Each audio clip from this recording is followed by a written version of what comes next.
ಓಂ ಶ್ರೀಕೃಷ್ಣ ಪರಬ್ರಹ್ಮಣೇ ನಮಃ. ಶ್ರೀಮದ್ಭಗವದ್ಗೀತಾ ಅಥ ದ್ವಿತೀಯೋऽಧ್ಯಾಯಃ. ಸಾಂಖ್ಯಯೋಗಃ.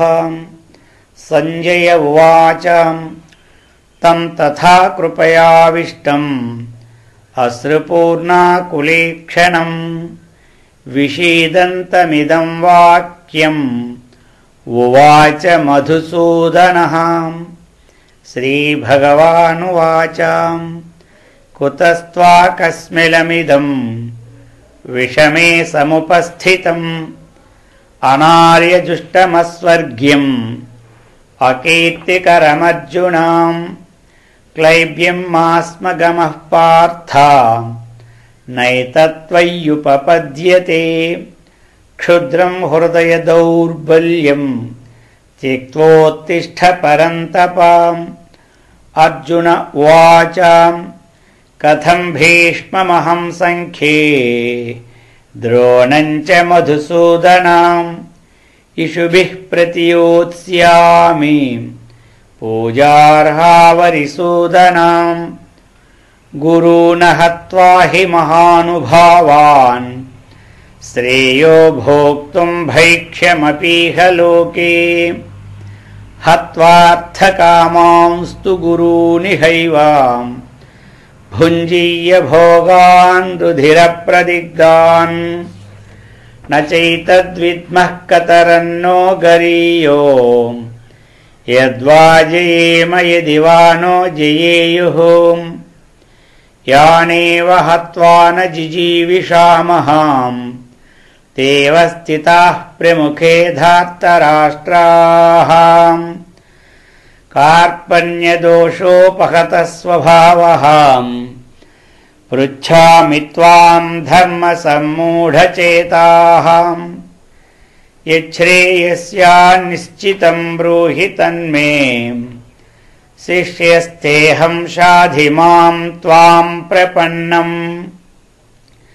ನ ಹಿ ಪ್ರಪಶ್ಯಾಮಿ ಮಮಾಪನುದ್ಯಾತ್ ಯಚ್ಛೋಕಮುಚ್ಛೋಷಣಮಿಂದ್ರಿಯಾಣಾಂ. ಅವಾಪ್ಯ ಭೌಮಾವಸಪತ್ನಮೃದ್ಧಂ ರಾಜ್ಯಂ ಸುರಾಣಾಮಪಿ ಚಾಧಿಪತ್ಯಂ. ಸಂಜಯ ಉವಾಚ ಏವಮುಕ್ತ್ವಾ ಹೃಷೀಕೇಶಂ ಗುಡಾಕೇಶಃ ಪರಂತಪಃ. ನ ಯೋತ್ಸ್ಯೈತಿ ಗೋವಿಂದಂ ಉಕ್ತ್ವಾ ತೂಷ್ಣೀಂ ಬಭೂವಃ. ತಮುವಾಚ ಹೃಷೀಕೇಶಃ ಪ್ರಹಸನ್ನಿವ ಭಾರತ. ಸೇನಯೋರುಭಯೋರ್ಮಧ್ಯೆ ವಿಷೀದಂತಮಿದಂ ವಚಃ. ಶ್ರೀಭಗವಾನುವಾಚ ಅಶೋಚ್ಯಾನನ್ವಶೋಚಸ್ತ್ವಂ ಪ್ರಜ್ಞಾವಾದಾಂಶ್ಚ ಭಾಷಸೆ. ಗತಾಸು ನ ಗತಾಸೂಂಶ್ಚ ನಾನುಶೋಚಂತಿ ಪಂಡಿತಾಃ. ನ ತ್ವೇವಾಹಂ ಜಾತು ನಾಸಂ ನ ತ್ವಂ ನೇಮೇ ಜನಾಧಿಪಾಃ. ನ ಚೈವ ನ ಭವಿಷ್ಯಾಮಃ ಸರ್ವೇ ವಯಮತಃ ಪರಂ. ದೇಹಿನೋऽಸ್ಮಿನ್ ಯಥಾ ದೇಹೇ ಕೌಮಾರಂ ಯೌವನಂ ಜರಾಂ ತಥಾ ದೇಹಾಂತರಪ್ರಾಪ್ತಿಃ ಧೀರಸ್ತತ್ರ ನ ಮುಹ್ಯತೆ. ಮಾತ್ರಾ ಸ್ಪರ್ಶಾಸ್ತು ಕೌಂತೇಯ ಶೀತೋಷ್ಣಸುಖದುಃಖದಾಃ. ಆಗಮಾಪಾಯಿನೋ ನಿತ್ಯಾಃ ತಾನ್ ತಿತಿಕ್ಷಸ್ವ ಭಾರತ. ಯಂ ಹಿ ನ ವ್ಯಥಯಂತ್ಯೇತೆ ಪುರುಷಂ ಪುರುಷರ್ಷಭಂ. ಸಮದುಃಖ ಸುಖಂ ಧೀರಂ ಸೋಮೃತತ್ವಾಯ ಕಲ್ಪತೆ. ನಾಸತೋ ವಿದ್ಯತೆ ಭಾವಃ ನಾಭಾವೋ ವಿದ್ಯತೆ ಸತಃ. ಉಭಯೋರಪಿ ದೃಷ್ಟೋ ಅಂತಸ್ತೋ ಅನಯೋಸ್ತತ್ವದರ್ಶಿಭಿಃ. ಅವಿನಾಶಿ ತು ತದ್ವಿದ್ಧಿ ಏನ ಸರ್ವಮಿದಂ ತತಂ विनाशमव्ययस्यास्याम् न कश्चित् कर्तुमर्हति अन्तवन्त इमे देहा नित्यस्योक्ताः शरीरिणः अनाशिनो प्रमेयस्य तस्माद्युध्यस्व भारत येनं वेत्ति हन्तारम् यश्चैनं मन्यते हतम् उभौ तौ न विजानीतो नायं हन्ति न हन्यते न जायते म्रियते वा कदाचितो नायं भूत्वा भविता वा न भूयः अजो नित्यः शाश्वतोऽयं पुराणः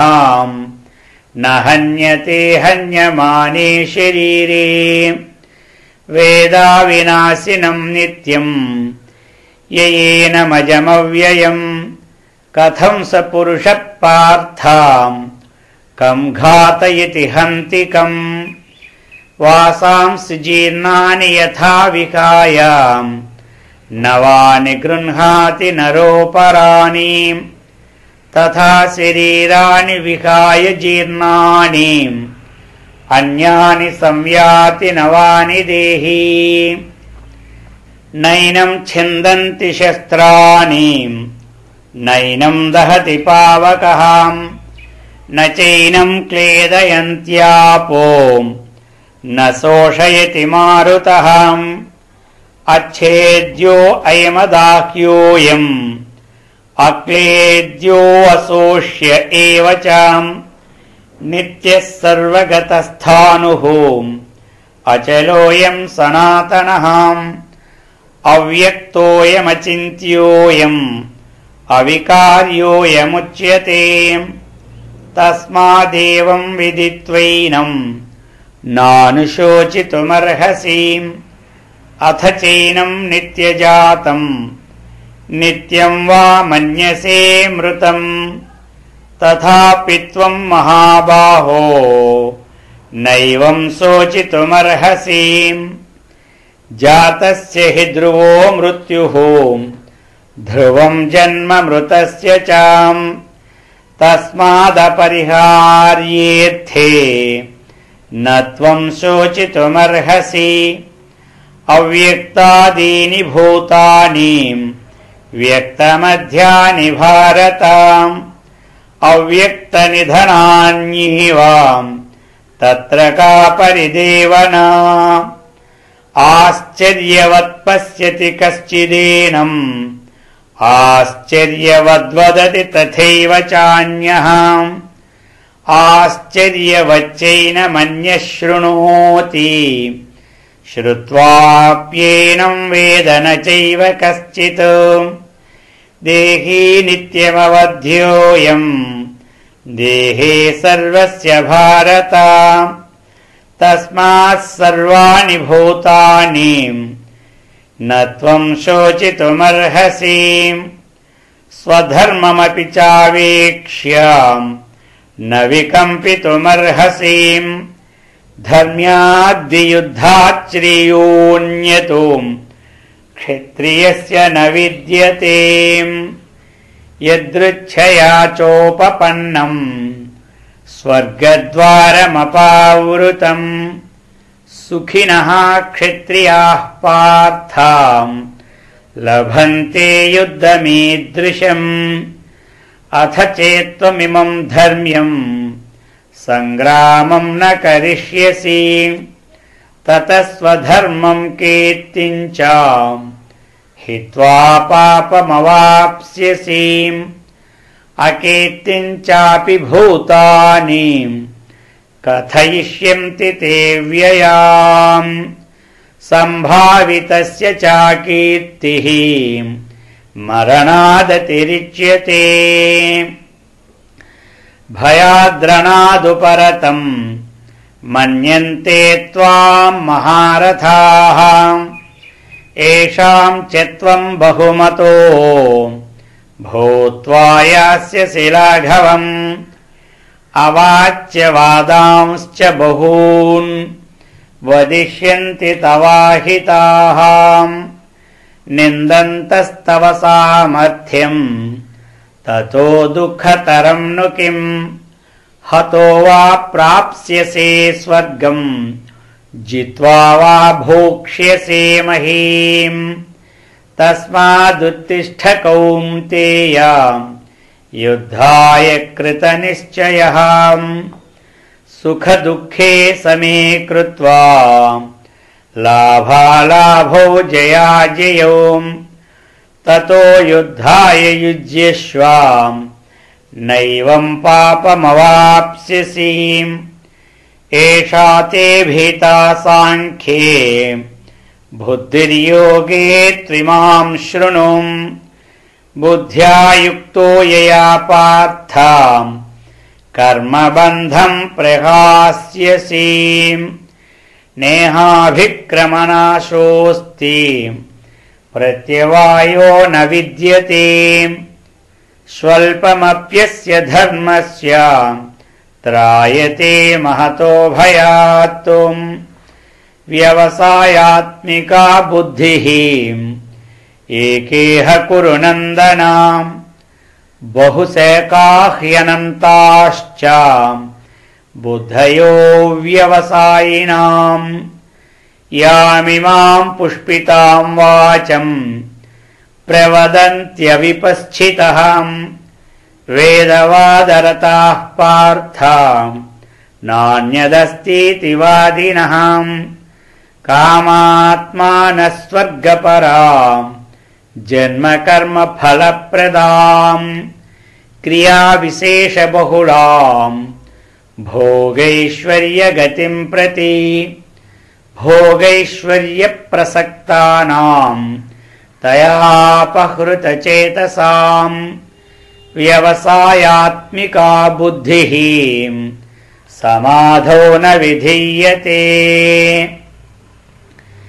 त्रैगुण्यविषया वेदाः निस्त्रैगुण्यो भवार्जुनाम् निर्द्वन्द्वो नित्यसत्त्वस्थो निर्योगक्षेम आत्मवान् यावानर्थ उदपाने सर्वतः सम्प्लुतोदके तावान् सर्वेषु वेदेषु ब्राह्मणस्य विजानतः कर्मण्येवाधिकारस्ते मा फलेषु कदाचन मा कर्मफलहेतुर्भूः मा ते सङ्गोऽस्त्वकर्मणि योगस्थः कुरु कर्माणि सङ्गं त्यक्त्वा धनञ्जयाम् सिद्ध्यसिद्ध्योः समो भूत्वा समत्वं योग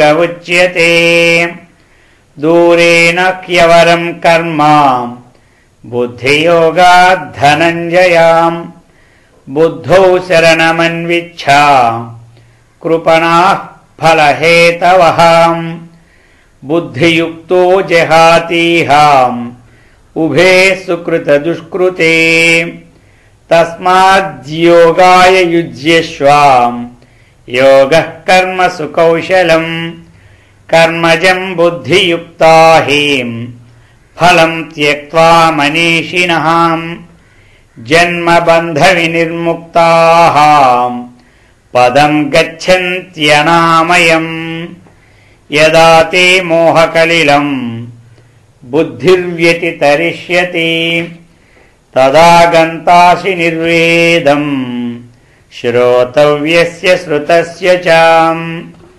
श्रुतिविप्रतिपन्ना ते यदा स्थास्यति निश्चला समाधावचला बुद्धिः तदा योगमवाप्स्यसि अर्जुन उवाच स्थितप्रज्ञस्य का भाषा समाधिस्तस्य केशव स्थितधीः किं प्रभाषेताम् किमासीत व्रजेत किम् श्रीभगवानुवाच प्रजहाति यदा कामान् सर्वान् पार्थ मनोगतान् आत्मन्येवात्मना तुष्टः स्थितप्रज्ञस्तदुच्यते दुःखेष्वनुद्विग्नमनाः सुखेषु विगतस्पृहः वीतरागभयक्रोधः स्थितधीर्मुनिरुच्यते यः सर्वत्रानभिस्नेहः तत्तत्प्राप्य शुभाशुभम् नाभिनन्दति न द्वेष्टि तस्य प्रज्ञा प्रतिष्ठिता यदा संहरते चायम् कूर्मोऽङ्गानीव सर्वशः इन्द्रियाणीन्द्रियार्थेभ्यः तस्य प्रज्ञा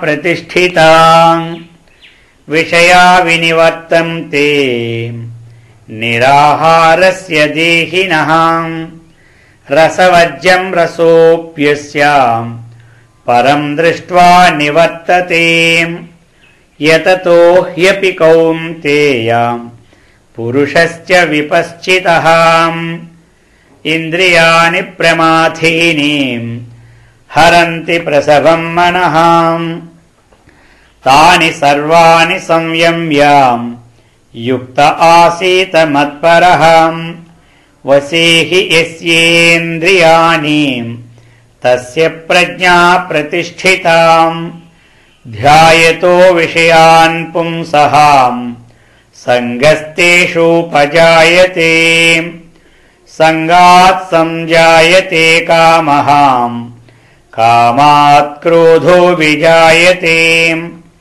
क्रोधात् भवति सम्मोहः सम्मोहात् स्मृतिविभ्रमः स्मृतिभ्रंशात् बुद्धिनाशो बुद्धिनाशात् प्रणश्यति रागद्वेषवियुक्तैस्तु विषयानिन्द्रियैश्चरन् आत्मवश्यैर्विधेयात्मा प्रसादमधिगच्छति प्रसादे सर्वदुःखानां हानिरस्योपजायते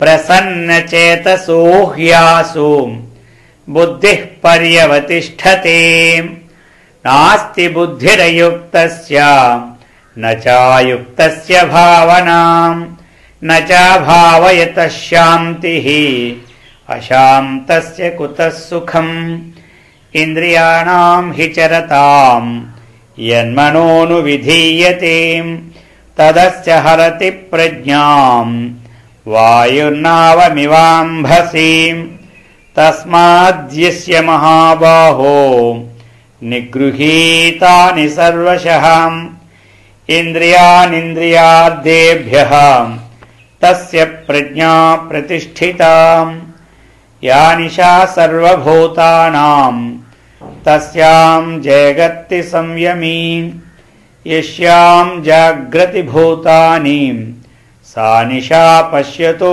मुनेः आपूर्यमानमचलप्रतिष्ठम् समुद्रमापः प्रविशन्ति यद्वत् तद्वत्कामायं प्रविशन्ति सर्वे शशान्तिमाप्नोति न कामकामी विहाय कामान्यः सर्वान् पुमां चरति निःस्पृहः निर्ममो निरहङ्कारः स शान्तिमधिगच्छति एषा ब्राह्मी स्थितिः पार्थ नैनां प्राप्य विमुह्यति स्थित्वा स्यामन्तकालेऽपि ब्रह्मनिर्वाणमृच्छति इति श्रीमद्भगवद्गीतासूपनिषत्सु ब्रह्मविद्यायां योगशास्त्रे श्रीकृष्णार्जुनसंवादे सांख्ययोगो नाम द्वितीयोऽध्यायः।